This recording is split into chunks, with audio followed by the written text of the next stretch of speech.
All right, good evening, folks. This is Adam Wason, Public Works Director for the City of Bloomington. It is 5:30 p.m. on Tuesday, April 7th, 2026, here at City Council Chambers, 401 North Wharton, Bloomington, Indiana. This is the regularly scheduled Board of Public Works meeting, and we have two members present today, President Elizabeth Carone and Vice President Kyla Cox-Deckard. Secretary James Roach had a last-minute thing come up, so he's not able to make it today. And I will turn it over to, so we do also have a Zoom link going live with the meeting. Are we recording? Can I just ask before? We are, it just did not. Okay, just want to make sure. Yep. Thank you. And so we've got a Zoom link and a passcode on the agenda and on the online onboard. For those of the public that would like to attend virtually, if you are on virtually and have a public comment to offer, you can do so in the petitions or remonstrances for those items not on the agenda, or you can do it during any agenda item using the raised hand function or the chat function. I'll turn it over to Board President Elizabeth Carone. Thank you, Adam, and good evening, all. I call to order tonight's meeting of the Board of Public Works for April 7th, 2026. First, we have messages from board members. Any messages from the board? Seeing none, we will move on to petitions and remonstrances. Does anyone have anything that they'd like to make a comment about that is not on tonight's agenda? Good evening. Sorry, my name is Greg Alexander. I want to address the walk around at 115 East Kirkwood. It was approved by this board back in January. First thing I want you to understand is I'm not going there to inspect it. I'm going there because I have business downtown. It failed from day one. They closed the sidewalk about a week before establishing the walk around, which means people were walking in the street during that time. City enforcement should have been immediate. We collect an escrow account for exactly this kind of condition. They should have spent that money to reopen the sidewalk and then issued a stop work order until the escrow could be paid back. Instead, a week of noncompliance and hazard to pedestrians. Since then, it has been closed many of the times that I have simply happened to be passing by. For example, they parked a concrete truck and a giant crane within the walk around for hours at a time on at least 2 occasions. When I reported one of these blockages on your report, Director Wason added his opinion that it would have been compliant if they had moved the flaggers to a different location. That's not true. Parking vehicles and equipment in the walk around for any duration of time is a violation of the MOT. Vehicles can pass through the walk around to get to the staging area. That says that in the MOT, but they must not stage within the walk around itself. It's a straightforward violation. In February, when this board approved this year's Kirkwood outdoor dining program, we received a memo from the administration that said, quote, "Pedestrian safety is a non-negotiable priority," end quote. It's inappropriate for the Director of Public Works to negotiate away pedestrian safety. And it's inappropriate for the Director of Public Works to supervise engineering staff. It's not only a bureaucratic misstep, it is a criminal misdemeanor under state law for a non-engineer. It's a certified profession to supervise this kind of work. If the existing MOT does not provide sufficient space for the staging that they require at the petitioner, at 115 East Kirkwood, they need a new MOT approved by a certified engineer and this body. Because they did unapproved closures at least twice, I expect this to continue. We need a stop work order. We need to make a new MOT. If they can't work within the MOT that they have, compromising pedestrian safety is not an acceptable remedy. Pedestrian safety matters, you all. Thank you. Thank you very much. Do we have any more public comment on anything not on tonight's agenda? If you are on Zoom, you may use the raise hand function or the chat. None on Zoom. All right. Seeing none, we will move along to tonight's consent agenda. On the consent agenda is Resolution 2026-016, Mobile Vendor Donor Kebab. Resolution 2026-017, Mobile Vendor Top Notch Filipino Fusion. Resolution 2026-018, Pushcart License for Rostapops. Outdoor Lighting Service Agreement with Duke Energy for West 12th Street between North Monroe Street and North Summit Street. Right-of-way special event for the 2026 Summer Science Blast-Off. Updated contract with Precision Concrete for sidewalk cutting. License agreement with the trustees of Indiana University for sidewalk construction on North Jefferson Street. license agreement with the trustees of Indiana University for crosswalk improvements on North Union Street, and payroll. Do we have any items that need to be removed from the consent agenda tonight? No. Any public comment on the consent agenda tonight? If you are in the room, you may approach the podium. If you are online, again, use the chat or the raise hand function. None on Zoom. Seeing none, is there a motion? I move that we approve the consent agenda for this regular meeting on Tuesday, April 7th of 2026. And I second. I will call the roll. Cox Deckard? Aye. Carone, aye. Motion passes. Next, we will move on to new business. The first item is the memorandum of agreement between the Indiana Department of Transportation and the City of Bloomington concerning the transfer of Pete Ellis Drive and Discovery Parkway. I think it's you. Hi, Audrey Brittingham, City Attorney.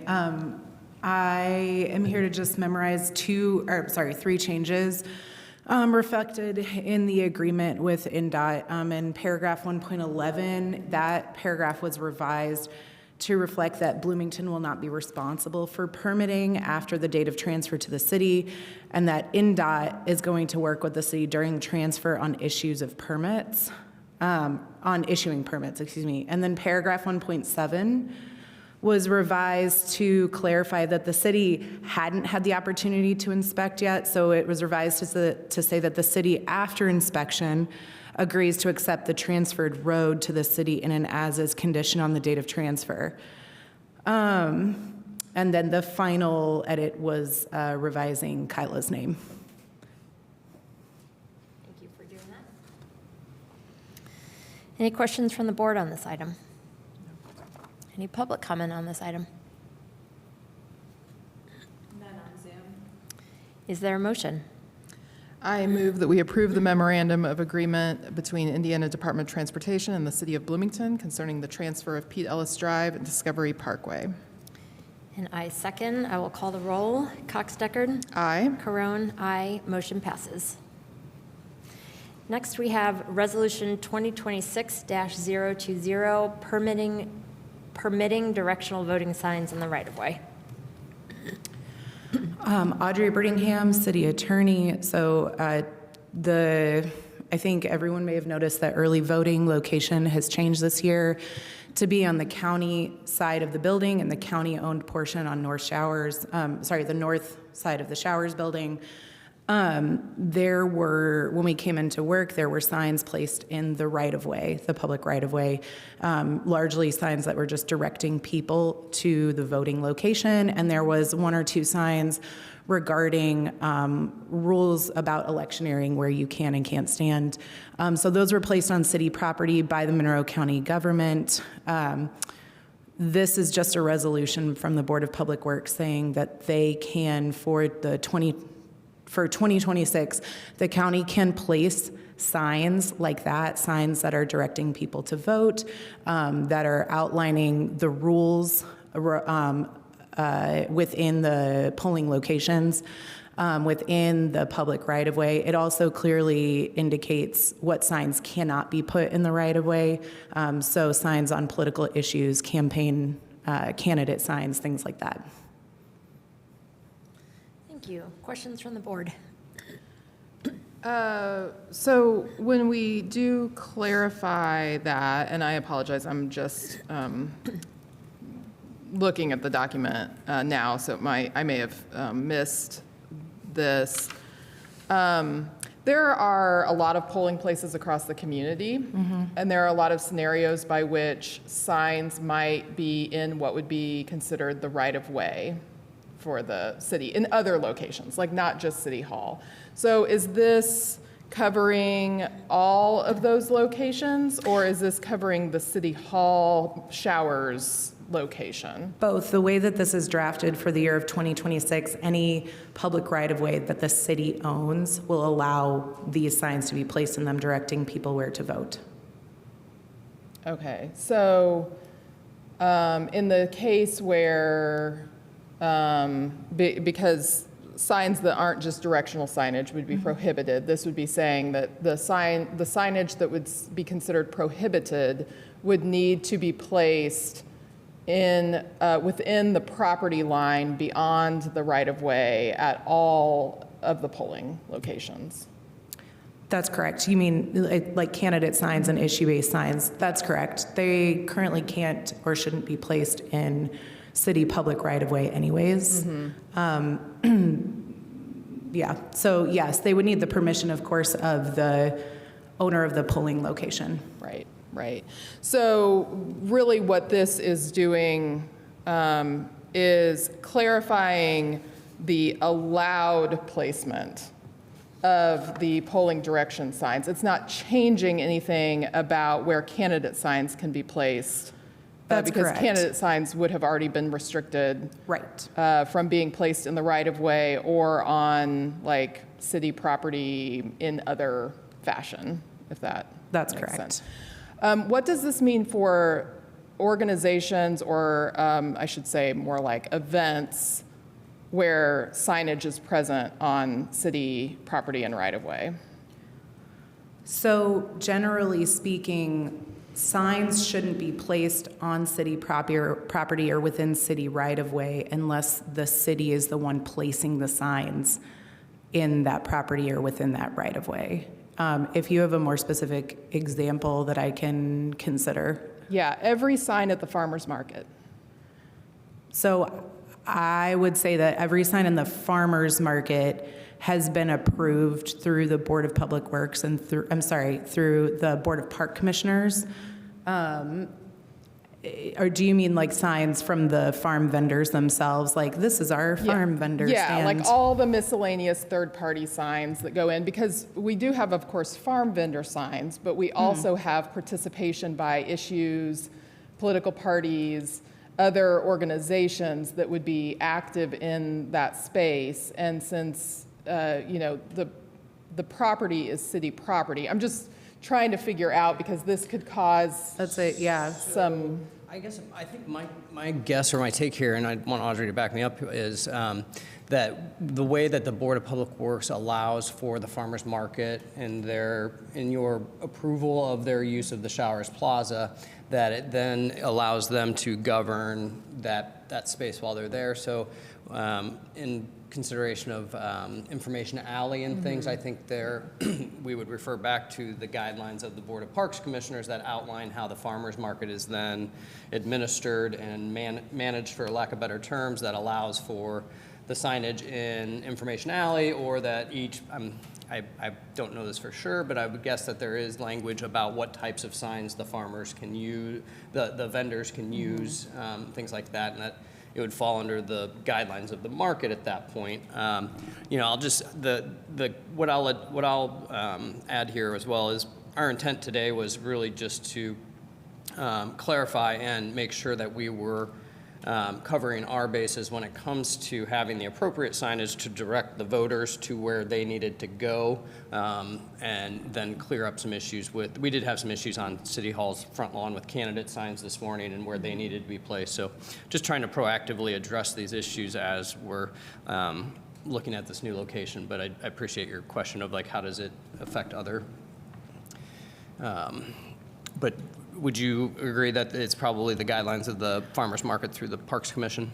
I would say so. I mean, I would say that the Board of Park Commissioners has the authority to outline that within the regulations for the farmers market. So they have the authority to say, here's the free speech alley, here's where people can put up issue signs. Anyone is welcome to do that. What we're trying to actually address here is the fact that we can't have people putting up signs without us indicating when and how that's appropriate. Otherwise, you could have anyone come in and say, well, the county put up a sign, we want to put up our sign. I think that given that it's the county, we would probably even at that point have a decent argument that that's not the case, but this is sort of a cautionary situation for us to try to prevent that and make it clear to people that we are adopting the we're adopting the language here. We're really adopting the signs as our own and saying, look, this is city speech as well. It is within our best interest to direct people to the correct location to vote. Yeah, that makes sense. Well, and I think just the clarity that this resolution is providing permission for a specific sign. It is not changing any of the precedent for the way signs are managed in other city properties in other ways. So those rules still stand with this resolution. It's totally focused on this specific signage for this specific time frame. That is correct. And I mean, it is my understanding that you could propose an amendment if there's something you wanted clarified in here further. But yes, the way it's been drafted, it hasn't been, it shouldn't change anything. It just clarifies an existing situation on the north side of Showers Hall. East. I'm sorry. Whatever. Out there. Yeah, down that way. I think if you would like, if you want us to change any of the language within it, when you make the motion to approve it, you can make the motion to approve it with the language change, and then we can amend it without actually doing an amendment. I think we can change the language there and re-sign. So if you want to change any of the language. Yeah, I think the language makes sense. I just wanted to confirm that we weren't inadvertently sort of revising other policy with this policy that we may not be intending to upend. But the frame of it seems very specific to these specific signs in this specific time frame. So I don't have a lot of concern, and I don't have a different type of language to propose. I do have a question. I did read Mr. Askin's article earlier today about the signage. Has it been clarified between the city and the county what areas are the county's areas for any kind of adjustment on their part versus what this is covering? Yeah. So I spent most of my day trying to work through this. So I've got, I want to thank County Clerk Nicole Brown and her team over there, Tanner Branham and Kylie Ferris. We spent a lot of time this morning looking at, we don't have survey pins that we can go out there and like specifically identify exactly where the survey pin is, but we were able to look at the GIS maps through Elevate and other documents to see where there are some very odd lot lines around here. The right-of-way of Morton Street is very wide, so we were looking at that, and yes, we were able to clarify where near the north entrance there is a triangular-shaped grass area that is on the county's land that works for for the candidate signs, as well as the area between the parking lot, sidewalk, and the building there. There's a grass area that they were noting as a location for the candidate signs. And then some of the other interesting parts of the right-of-way lines and the property lines are with that wider Morton Street right-of-way, it actually includes like the islands and the bump outs that are out into Morton at the entrance to the parking lot where the early voters will be serviced. So just working through those issues as well, like exactly where is the right-of-way, where is the property line between city property, county property, et cetera. So did our best to identify those areas, mark them off, and try to be explicit with that. And just on that note, big thanks to their team. We worked very cooperatively today to try to figure this out. It was new, with early voting being here for the first time next to City Hall. That was something that we just didn't expect or didn't anticipate in terms of for city operations. So we all worked together and tried to come up with something reasonable and that meets the public's needs. And so, yeah, thanks to them.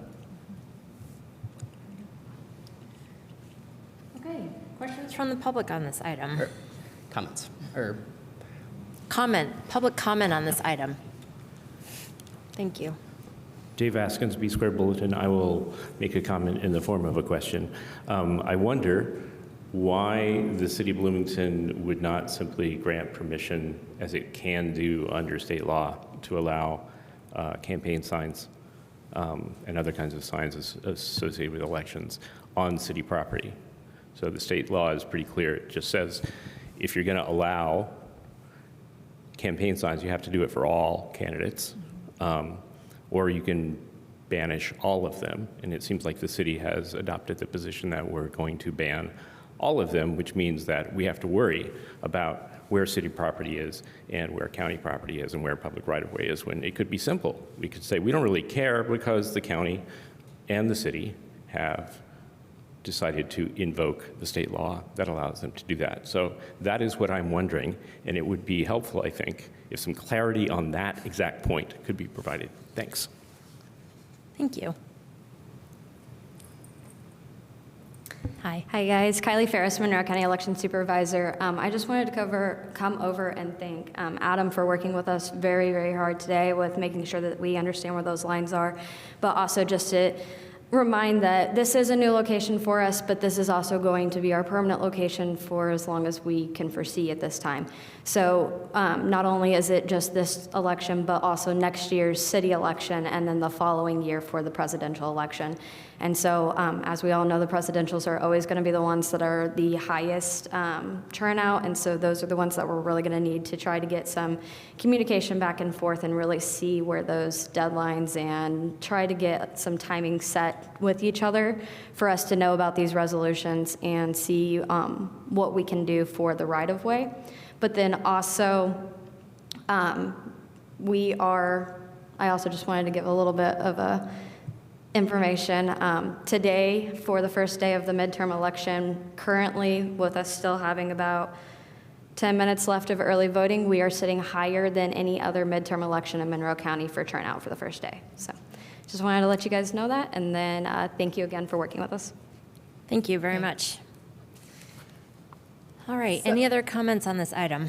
One thing I just wanted to comment on the question or the comment about the right-of-way and sort of granting like a blanket approval for that. I am speculating that would require some additional intervention by other city bodies beyond us. I've always known that the public right-of-way is not a place where you can place signs with a couple specific exceptions, sandwich boards that get approved by planning, like there are obviously construction signage and barricades, those kind, like there are some really specific types of signage that can gain approval, but that broadly speaking, signage in the public right-of-way is not permitted by the city. And just, this is more personal opinion, but if it were, we would see just, wide swaths of signage across the city's right-of-way, sort of unfettered, because anyone could come along and say, well, it's city right-of-way. It's not technically private property. This is city right-of-way. So I can plant my sign in this roundabout. I can plant my sign in this little island. I can plant my sign in this and this and this and this. And it becomes untenable, right? So, I've always understood the city to take a pretty specific stance on not allowing signage in the right-of-way. And I just wanted to confirm that that is the reason why we are in this position of approving specifically this signage, specifically in certain areas, and not just granting or considering granting all city property / right-of-way for the purposes of candidate signs for a certain period or whatever. Yeah, no, that is correct. And this is specific to the right-of-way. So one of the things that there's a large part of the area front that is not controlled by this board. It's controlled by the RDC, right? And so this is not necessarily just about this is not about city property. This is about what goes in the right-of-way, which is under the authority of the Board of Public Works. So, and yes, that is correct. That's the general concern. It's my understanding from Margie that candidates can put their signs in the county, on the county property as well, which is right next door. Within, not, outside of the 50-foot barrier. Right.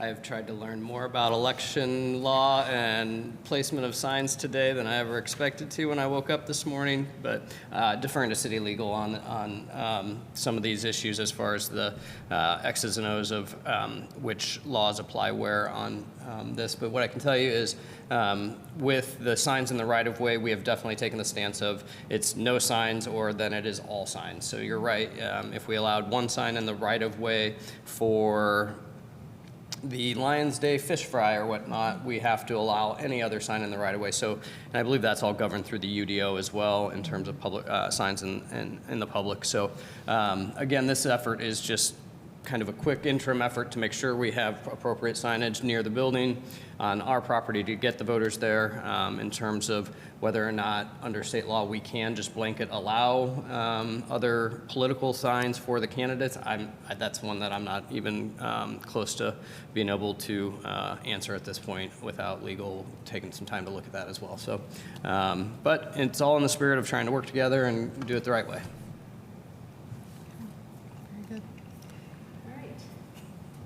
Thank you for the discussion. Is there a motion on this item? I move that we approve the resolution 2026-020 permitting directional voting signs in the right-of-way.